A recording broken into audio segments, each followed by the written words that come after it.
All right, today we are going to go over some frequently asked questions, especially here in the Midwest, especially with the extreme cold temperatures. So, some of the really common questions that people start out with as far as an e-tron is, hey, where can I charge the vehicle? So most of the times when you're charging, about 80% of the time, you're going to either be charging at home or you're going to be charging at work. So charging at home, you do have all the charging cables, the ability to install the level 2 charger, which is a 240 volt plug, or I use the 110 volt, being as I live in a condo, so you're just hooking up regular 110 volt and then plugging into your car. You can set the timer so you can do off-peak charging. Here, off-peak is 10 p.m. until 8 p.m. In the North Dakota area. The other thing people ask is, hey, well, how do I find a charger? I can find a gas station anywhere, I can stop anywhere.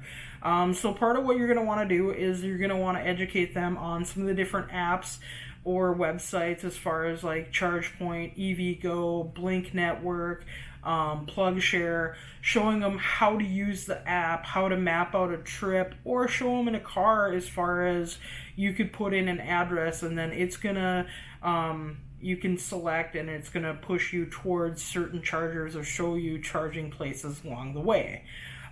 Big thing too is people always say, well, I know it costs me this much to fill up. How much does it cost to charge? Where we're at, I know depending on where you're at, it's different costs. But for us to fill up your tank or fill up your battery, to go from empty to full, it's about 30 cents per minute. So on a level 3 DC fast charger, it's going to cost you around $12 to fill up.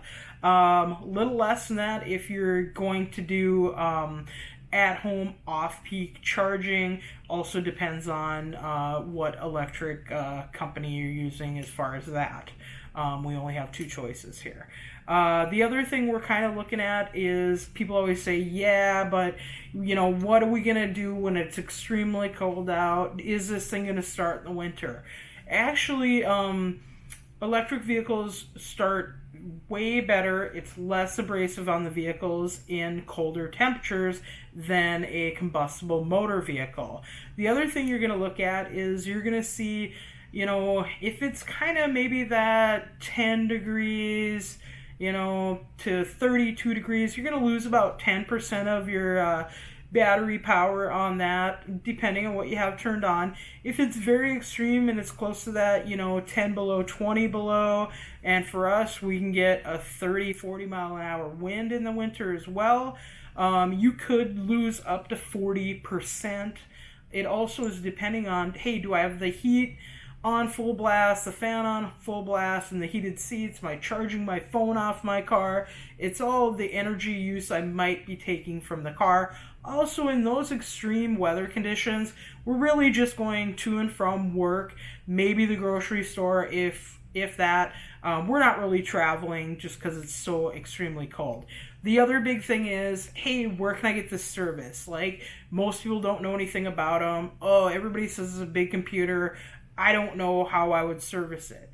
All you're really going to do is, if you're getting an Audi, it's no different than if you have an Audi A4. You're going to want to take it to an Audi franchise dealer. They will know everything from top to bottom as far as what needs to be done to the car, what the recommended maintenance is for the vehicle, and will advise you accordingly.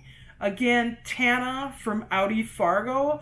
Just wanted to go through some of the frequently asked questions that I get at my dealership, being as we are in the North Dakota area, and charging is a little more of a challenge as far as finding places to charge. Have a great day.